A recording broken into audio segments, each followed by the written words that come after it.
Hola, señor. Your microphone is off. Yeah, sorry. That's How you a doing? Can you great listen to me? start. Yes. Can you listen to me? How you doing, Matty? Yeah, I'm good. I'm good. I'm good. I have a surveillance here, so Great, great. So let's just start. I'm gonna give you a quick introduction, and let's do it. all right. Sorry So, for my English. now your English is fine, much better than my Polish, that's for sure. So, I mean, Michael, you're my first guest, so thank you very much for coming, brother. It's really an honor. Thank you very much.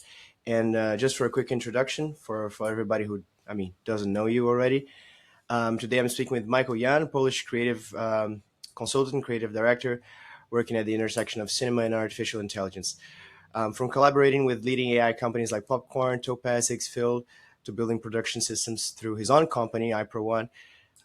He does his work doesn't just use AI; it really rethinks how films are being made.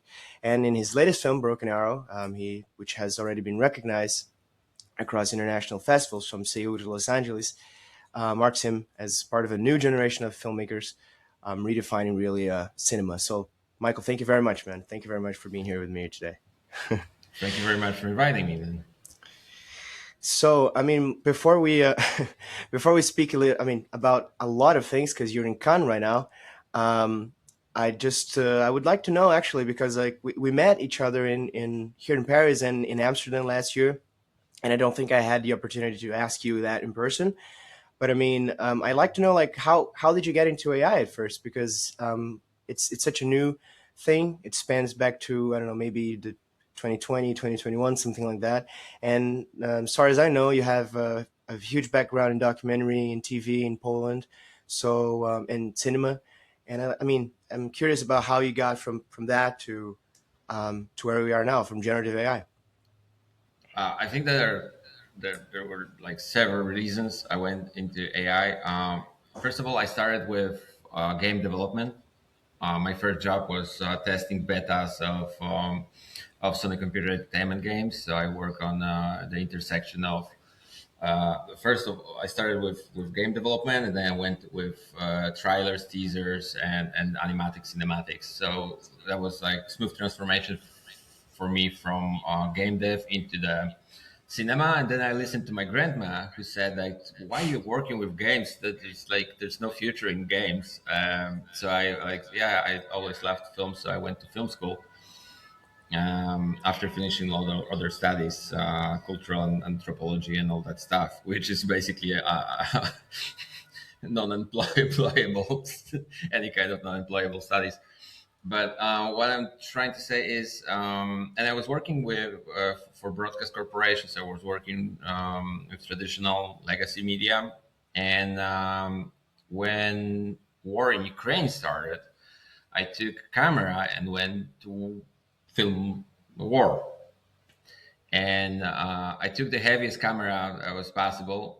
It was FS7 Sony, of course, because I was addicted to Sony lenses for the documentary filmmaking with handheld, and like 25 kilos of backpack, and I got hernia, which is like really bad thing for a cinematographer because my back hurts a lot. So I just after getting back from Ukraine, I just stuck into the computer, and I was doing loads of stuff and downloading a lot of stuff, and I got into Midjourney, the first one, and a first generative fill, which was introduced by Adobe Photoshop Beta.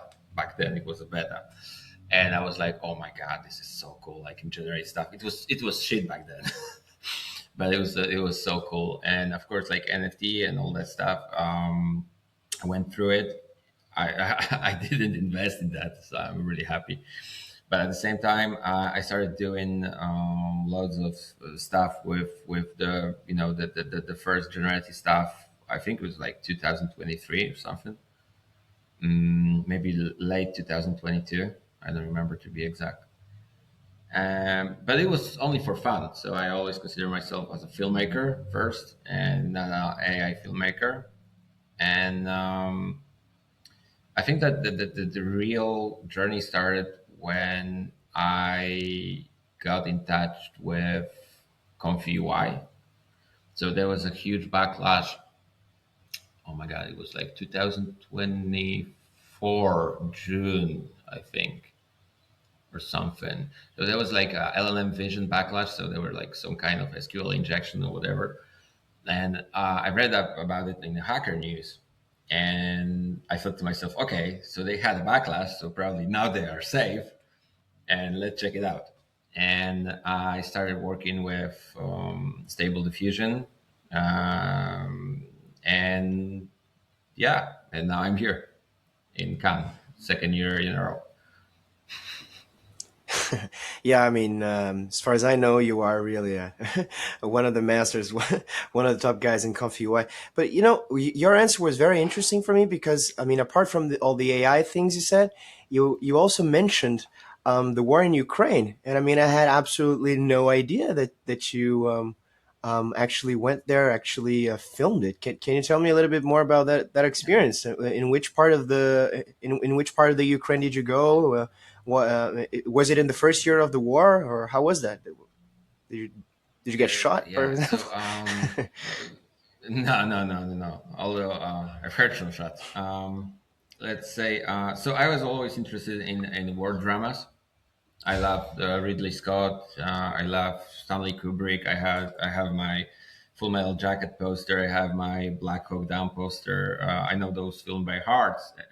And for a couple of years, I worked on a documentary about war in Cambodia and then genocide in Cambodia. And I was working as a cameraman for a couple of broadcast corporations, and including like ABC as a contractor in Asia. So I think that that was something that always like was unhealthy. Probably that was an unhealthy fascination of war, but not about the war and fighting in general, but about the psychology behind it.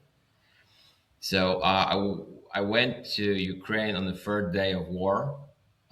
Just as like when it started, I thought to myself, okay, so what I should do, right? So I just got a camera and went there like a complete idiot without no preparation whatsoever. But I started for a couple of months. I went to Chernihiv. I went to Bucha. I was on the second day of liberation in Bucha, and I filmed this art of freedom documentary, short documentary about the artists in Ukraine. So when the war started, some people went to the army, and the other people started fighting on different fronts, basically, which is like propaganda and art and all that stuff, which is basically it's not as important, but it's also important. You know, when you fight for your identity, let's say so, and somebody's trying to steal your identity or tell you, okay, you don't have your national identity. I think that preserving the traditional culture, the language, the songs, the art, the books, literature. This is one of the things that are really important. So I got in connection with artists from one of the theaters in Ukraine, and I started cooperating with them and started filming them as they were preparing for because theaters were closed because of the bombing possibilities. Um, they were performing on the streets during the daytime for people for free, right? So I started filming them, and I made a short film about them, and made a music video for from the war footage with Ukrainian song performed by artists of the Ukrainian theater in the Rivne, and the footage is from Chernihiv and Bucha. Yeah. Oh, I don't that's know if I amazing. I answered had the question. no, yeah, yeah, of course you did. I mean, I had no idea, but I was like, that's very impressive. I mean, and I like to know. I mean, now that you mention it, how much do you think that experience of war? Because I mean, I imagine it was, I mean, very powerful experience for you. I mean, how did that shape, if it shaped in any way, shape, or form, your AI films? Because, for example, in Broken Arrow, your newest film, it is a film about violence in a certain sense, is it not? Yes, it's not newest film. It's like 7 or 8 months old. But yeah, I do believe that there are several things about the experience, and basically that's why I hate AI filmmaking, and I say that deliberately because I do believe that most of the AI films, basically AI films, are not telling a story, the emotional story. They're just like cool images put together into a one coherent, more or less, clip or a video. I do believe that loads of people are coming from different cultures, different countries, different experience of their life in their lives, and they should be not focusing on if it's cool. They should be focusing on what resonates with them, how to tell a story that actually is like my story.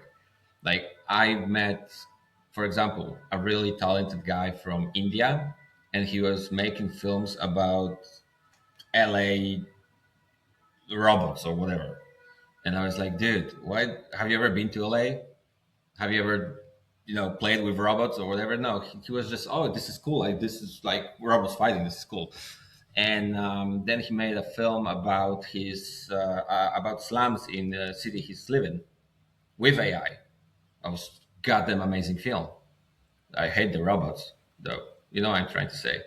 And I think that like, in general, the experience you have in your life, this is the core of filmmaking. You want to tell a story, but the story needs to be real.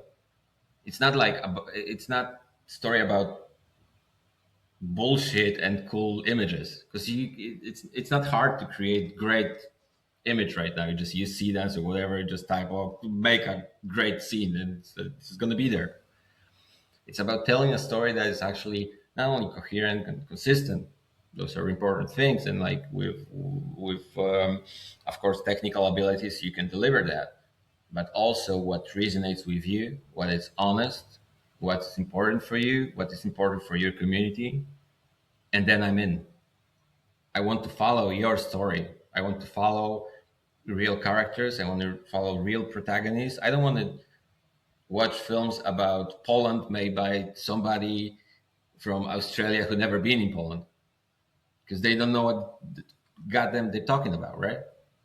I want to watch a film made in Pakistan by Pakistani who knows everything about Pakistan. He knows what his environment is. But then he needs to put that together into one story, structured story that gonna, you know, be told in an universal language of film, which is universal, and that's gonna be understandable across all over the world. And I'm in, dude. I'm buying that. I'm not buying any kind of bullshit dystopian sci-fi in cosmos and like princess on a horse, whatever, flying nine cats and shit. I'm buying your story. I'm buying true filmmaking. That's why I hate AI filmmaking, and I don't want to make AI films. I want to make films with AI, and I love AI, and I think that's the thing that actually defines me. Yeah, and it's nice to say that because right now you are in Cannes, which is a film festival, not really an AI festival, not really a technological festival. So, I mean, that leads up to my next question, which is how's the vibe in Cannes right now relating to AI? Because we speak much like between ourselves who work with AI, with generative AI filmmaking, that there's a lot of prejudice and a lot of people who just seem to hate it. And I guess that there are many reasons for that, but some of them are ridiculous. Some of them are maybe right. And maybe the reason that one of the reasons that I hear the most is that it's all AI slop, which might be a little bit connected to what you just say. So I mean, I'd like to know how is the ambience right there? Is AI more respected, for example, with people like Darren Aronofsky in the project, or how's that going there? So I'm not going to be objective about it because I'm at the same time I do consider myself a filmmaker. So until people are talking about films or AI, I'm in.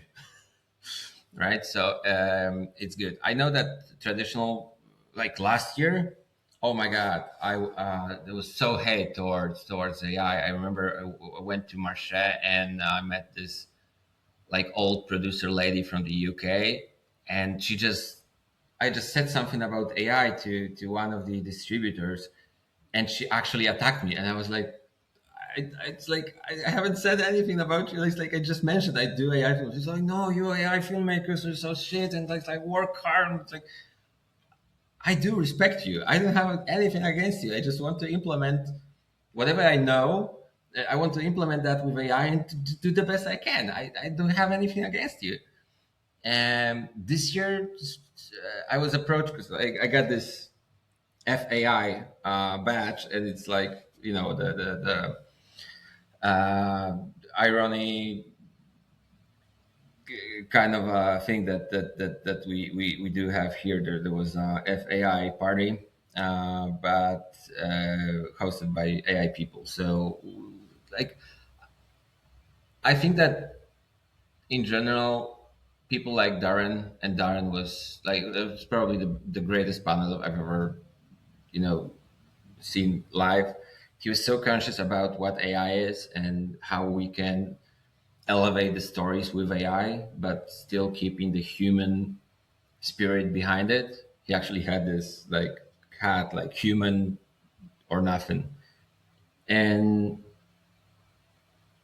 at the same time, I can see that a lot of producers they actually started to notice that you can cut some costs. Not.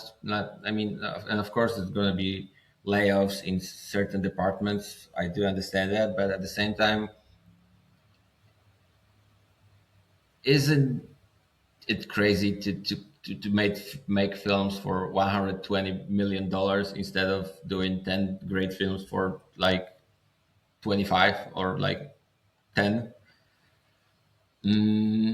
Maybe not. I would love to make an epic film for 100 million, but I probably won't be able to, never again in my lifetime. But I would love to make film for, like 10% of that amount, and still, um, keep it,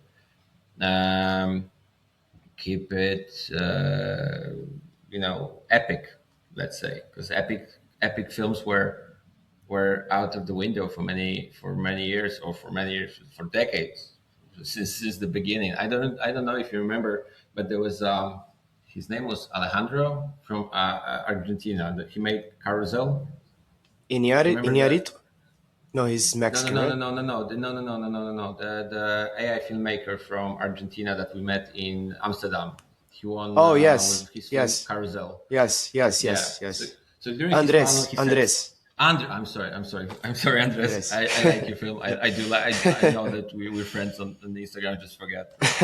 I just want to say that he said something that really resonated with me, and I was like, when he said it, I just stood up and I was clapping, because he said, like, for many years in Argentina, there was in film schools, all of the sci-fi films, all of the epic films were out of the windows straight day one, because there's no budget to do it. And what resonates with me is, like, in Poland we had the same. We have the same. And I believe that in many, many, many countries, most of them, or not, if not all of them, they have the same thing.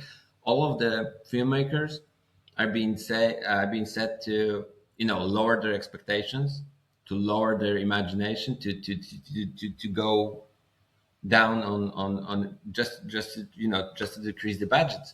And I don't say that not blowing everything up is is a bad thing, of course, because we're not making American films. We want to make films that actually matter. We don't need to blow up stuff and make shooters, and all the action films or whatever. But at the same time, it would be nice to actually have a possibility to blow one car or burn one village, in my case, and not waste the entire budget on it. I don't know if I'm answering your question.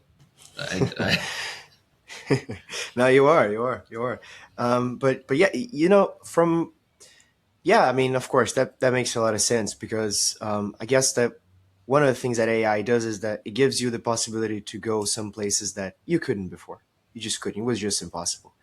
And in that regard, it makes you a little bit even. It's not more creative, but it makes you go some places where your creativity would be bared for normal amounts of money. And AI can give you that, can give you shots of space, can give you that kind of thing. I think that's what you're saying, right?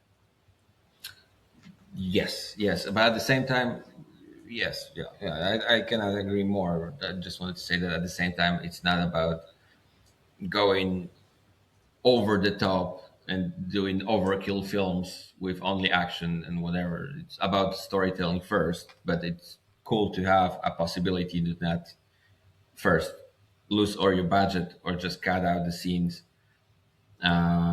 in order to make film. You can dream big and you can make it big, but you need to dream big. That's the first thing, and you need to have imagination and actual craft. And people don't. People often forget about it. Actual craft, because storytelling is 2,000 years.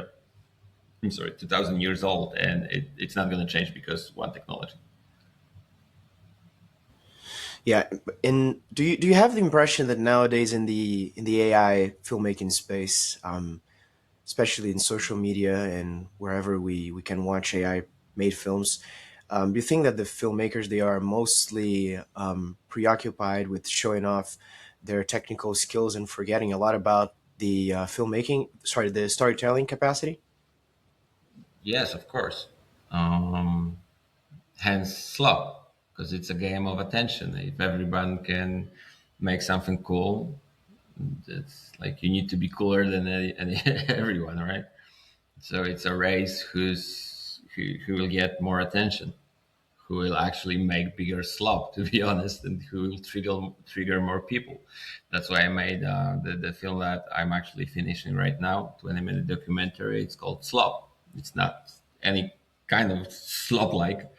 It's a documentary in small town of Montana, and I'm not gonna say more, but I made two months research on it, or maybe I will later on.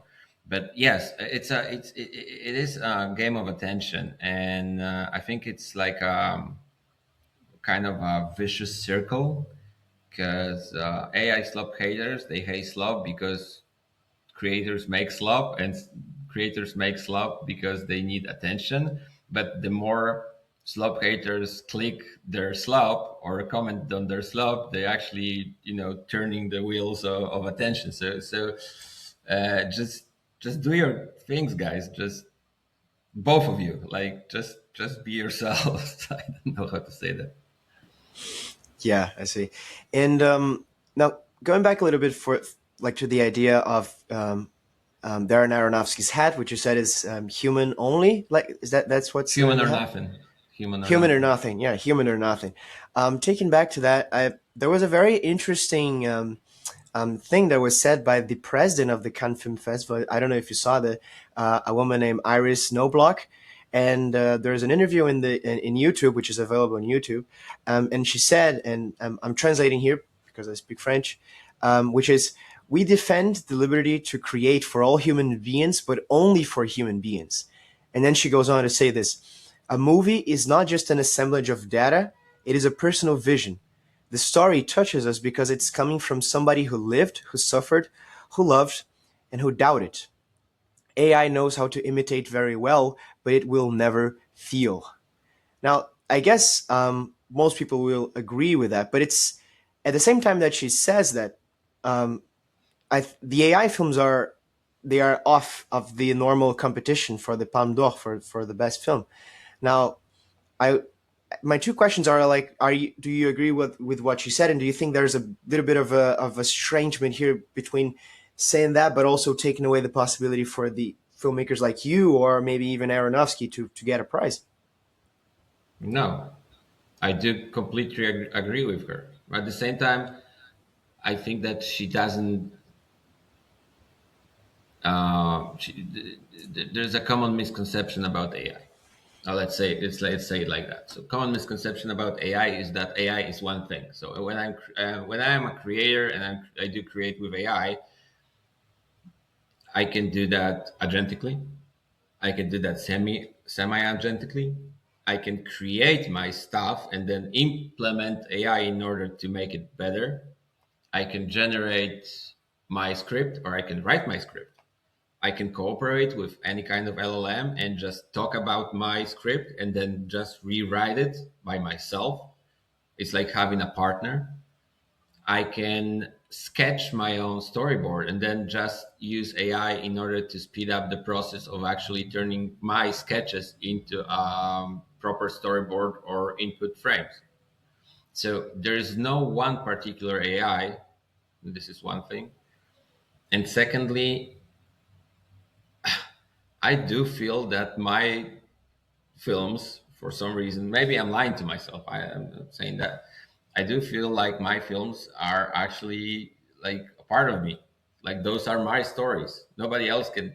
I mean, maybe they can, but they wouldn't do it the same. I'm literally when I work, and I don't feel the difference. I actually work more than I work on the set. When I worked on the set, I had like, okay, 12 hours with like lunch break, whatever, right? You need to interact with people. Now I'm sitting alone for 16, 18 hours a day in order to deliver a product that I'm actually proud of.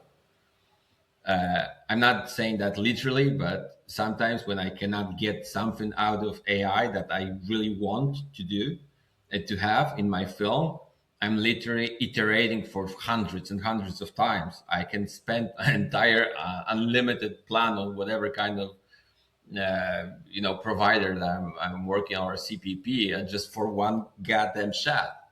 I do feel like cutting myself just in order to actually deliver one particular shot that I have full control of. It's not like I'm okay. Oh, this is good enough. Let's go. It's not like that. So I do agree with her completely, 100%. It's about delivering human stories made like by humans for humans, and I do not think that any kind of agent can replace that yet.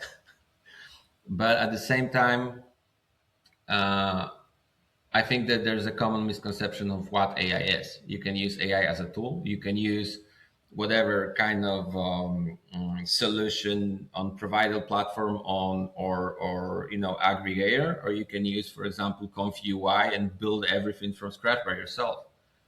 So there's no one workflow, there's no one pipeline, there's no one AI. There's several models, including within one model. You have several models within one model. So saying AI, I hate the word AI because there's not no such thing. It's artificial intelligence. What's artificial intelligence? Is that generative AI? Okay, what's generative AI? You know what I'm trying to say. Yes, yes. I mean, AI is generally viewed as a gigantic umbrella term because there are so many different kinds of AI. There's Claude, there's Nano Banana. I mean, two totally different things, but AI. And that leads us to like a question which I find very interesting, and I mean, I'm interested to know what everybody thinks about this. Um, why do you think m- most people, or at least a lot of people, are still very much against AI? Do you think that this umbrella term conception of AI, everything has to do with AI, plays a part in that? And do you think that's going down, going up, indifferent? Like, what do you think about this hatred towards AI today? That's going to be unpopular opinion one more time because I'm going against my own. But I do Please feel do. like all of the AI hypers and hype people, like, oh, Hollywood is so cooked. I made that shit in 4 hours for $100. And like everybody gonna lose their jobs. And then on the other side, yeah, I'm gonna talk about the film that I'm making. So a couple of months ago, I posted something on LinkedIn, and I had literally like I didn't care what it was. It just was a like 15 seconds test. It was even before the seedance was released, so I figured something out and I just posted it. I had 17,000 comments. from slope haters, right? And just because like whenever I try to do something that is actually significant for me, or like I do care about it, I post that at like 5 likes. I posted some slope and it's like 17,000. But what I wanted to say is that instead, and started talking to those people, right? Like all of the conversations were like about the latest Monet painting, right? Somebody posted a Monet painting, and they're like, "What's better, like this or like AI Monet or Monet?" It's like, and they were started hating, but it was like real painting. So I started thinking to myself, okay, so why they do that? So I created a fake account called SlopHater88, and I started posting on Reddit and about like how I hate AI and why. And I got into a couple of groups, and I was collecting the conversations with those people. And from that, from those conversations, I created a film called Slop, which is basically a representation of the entire small town in Montana is made out of people that I met online. I don't know how they look like. I created them completely fake, but I just based their characters on those people I made online. I met online, and I think that there's particular fear because if you're okay, you're having a family, you're having a mortgage, you work in the industry, you're an artist of any kind of sort of an artist. You work in the film industry, you work as a sketch artist, you work as an architect, whatever kind of artist that can be easily be replaced by so-called slub. You got a family, you need to provide, and you're not the youngest. You're like, let's go with 45 plus, right? And it's not easy, or even 50 plus. It's not easy to transition to newer media. And all of a sudden, there are like 20 something guys that are seeking for hype, they're seeking for likes, they're just doing that for, I don't know, like $200 for, sponsored content post or whatever. And they're saying that your entire industry, your entire identity that you earn, that you work hard, you haven't slept during the nighttime, you missed your daughter's birthday for many years because you were working on the set, and now you're going to lose everything. That's why people hate it. Like people build around their lifetime, around their job, they build their identities. They have friends, they have families, they have mortgages, like I mentioned. And I'm not going to be original, but I'm going to quote Matt Zane, Forgive the Haters, the song. I think it's like the best song ever for AI creators. Why do they hate us? Because we do, I mean, we, like in general, as creators, we do one thing. We like a kid with Mid Journey can replace 40 years of experience. That's why they do it. And they try to do it, and they don't. And because of those idiots online were posting, oh, Hollywood is so cooked, I made that in an hour. And it's like 15 seconds clip with goddamn sea dance, which is like basically 5 minutes, not an hour even. But anyhow, they do not see the entire sacrifice that the AI professional, let's say, communities is actually, doing and having in order to make something that's going to be significant. I'm not like I don't know. I mean, okay, I know a couple of guys that are just okay. Click, that's good. Let's post it. Well, we're gonna write Hollywood is good, but at the same time, I know many creators that are spending hours, days, weekends, months in order to make their film a perfect product, even though nobody's gonna see that anyways, and they're gonna write it's only slop, right? But they don't see the sacrifice. They see just one pixel or like one additional palm or whatever, and just say, okay, that's slop. But it's not about it. I mean, it's a part of it. But it's like let's compare that to acting, right? You got the best actors in the world that like Daniel Day-Lewis, who actually sacrificed himself, and like those Stanislavski method actors, and like they actually go into that deep, like Christian Bale, gaining weight, losing weight, whatever. And then you got an actor from a soap opera who has one particular face expression at the same time. And are they actors? Yes. Do we all make AI? Yes. Let's say AI. Is that the same stuff? Do we have the same amount of sacrifice? Do we, lose the same or gain the same? I don't think so. And do you think that humans, in general, I mean, not only the people who put the biggest effort into production, but also everyone, everybody, do you think humans are eventually going to lose space in this area of content creation, of filmmaking, and everything? Do you think AI, as an umbrella term, is going towards intelligence in a level that is actually going to be indiscernible from human creation? Like agents are going to create things without human asking, and as soon as we'll see in some time or other, there will be an 100% agent film in a festival, which is going to win. Do you think that's a possibility? And are you afraid that's going to happen? I'm not afraid that's going to happen. I know that's going to happen sooner or later. The models are getting so good that it's going to be indistinguishable from the actual creation, and that's inevitable, in my opinion. But at the same time, I think that we're heading more towards something that's going to be like one particular creator surrounded by agents instead of a crew being individual who creates a film. Because and of course we're going to have slop films, but at the same time I think that anyone can be empowered in order to tell their stories.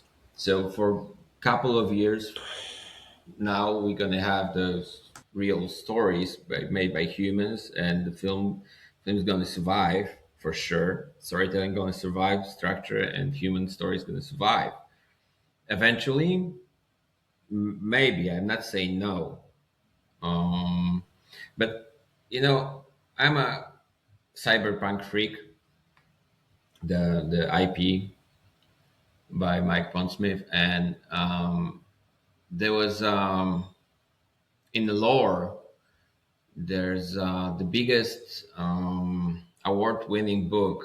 I don't remember the name of the author, but it was like fully AI, and it starts with. I remember the taste of an apple in somewhere in Virginia, whatever. Like this is like human kind of a story that was so that resonated so much with people. So they made they said that okay, this is the best human written story ever, even though it was fully artificial. And I do think that at some point we're going to be there. I think more likely we're going to end up with individuals who are going to create with like Google glasses or whatever, like oh this that, I'm trying to say like with Gaussian splatter and all that stuff. We're going to just create movies with our hands and thinking with Neuralink. I think that that's more likely. But at the same time, one particular thing, it's not about quality sometimes, it's about quantity, it's about content.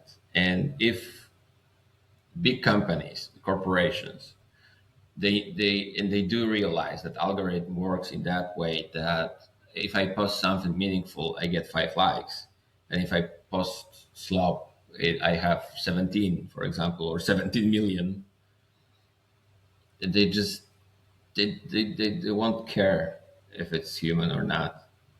We're gonna go into the fully agentic microdramas, then fully agentic whatever horizontal, vertical, cursive dramas, or whatever kind of mobile resolution we're gonna invent. Uh, so it's not about in general about art. It's about um, the common need of general audience, because someone told me that they don't know what they want. You need to tell them what they want, and that guy was Rick Rubin in a 60-minute interview with Anderson Cooper. You need to watch it if you don't you don't believe me. So I guess like if we're looking for from the general audience perspective, they don't know what they want. To just want to follow something cool. The company is eventually gonna just create something cool. They will need people. It's not about us. It's about the need for content. We got 8 billion people. I'm so old that I remember there were like 5 billion people in the world. You're an old timer, especially in AI. You're in AI from 2022, 2023. You're almost you're an old man already. I'm a dinosaur. Yeah. A dinosaur in AI time. Yeah, I mean, we don't have a lot of time, so before we end, I just wanted to ask you a few other questions, especially relating to your film Broken Arrow, which is, I mean, apart from being apart from showing like technical mastery, it's also a very nicely written, very nicely directed. So, congratulations on the film, and I'm gonna leave the link of the film down below for everybody who wants to watch it. And I want to ask you, what were your cinematic um, what were the films that mostly inspired you? Maybe not only maybe for this film specifically, but your whole life. Because I remember last time I spoke with you, I told you I met Agnieszka Holland, which is a Polish director, but you said you're not the biggest fan, right? Uh, yeah. I'm not the biggest fan of her latest films, but I'm coming from an old school of Polish directors: Roman Polanski, Krzysztof Kieślowski, of course, also Polish cinema makers and directors like Władysław Pasikowski, which is less known abroad, but he made some great films. Those are like manly men films, let's say, about alcoholic ex cops or whatever. But those are not neo noir films. I do love Ridley Scott. I do love Darren Aronofsky. That's why I was like so great to meet him yesterday. I was like almost shaking, to be honest. But I was raised on the American films. The first film I fell in love was I was like 9, I suppose. And I went to cinema and I watched Good Will Hunting by Gus Van Sant with Matt Damon and Ben Affleck and Robin Williams. And there's one particular scene in that film when they're sitting on a bench in the park. You need to watch it. And Robin Williams says to Will, portrayed by Matt Damon, that you can read all the books in the world, you can have all the knowledge in the world, but you never stood in the Sixtine Chapel, and you don't know how it smells like in the Sixtine Chapel. And I back then I didn't know why it's good. I knew it's good. I wanted to be an actor, and I fell in love with Robin Williams. Such a great performance. He got an Oscar for that. But at the same time, I lately watched that film, and I realized that basically this is the essence of AI filmmaking. The model can have all of the knowledge in the world. He can say everything about everything, but he never stood in a 16 chapel and haven't smelled it, how badly it smells. That's all. Well, well, we don't have a lot more time here, unfortunately. I mean, I'd love to keep talking to you, Michael, but thank you very much for showing up. Just admit it. It's just like, oh my god, let's just end it. Yeah. No, Oh, just it was one great. one thing before we finish. When I met you in Amsterdam and in Paris both times, I think that what came out to me was I thought, wow, this guy's crazy. And what I mean by this Thank is you. Thank you. Yeah, it is a compliment. It is a compliment because close to everybody around us, like most people, not everybody, most people around us, you came out to me as probably the most like blatantly honest person there. And to me, that's one of the reasons that I was so happy that you said yes to be here in my first interview, because I mean, like we see a lot of people who are always, well, not necessarily lying, but not being honest and trying, to play a role all the time to get jobs or whatever it is.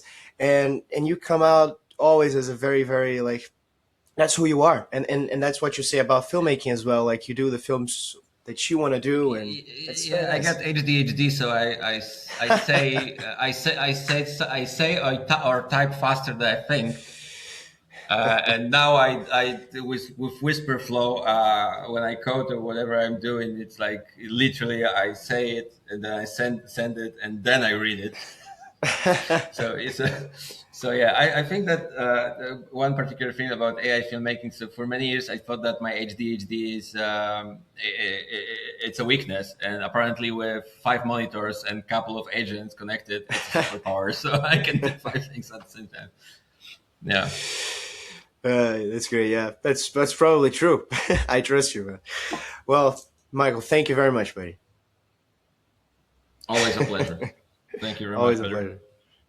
pleasure. Bye bye.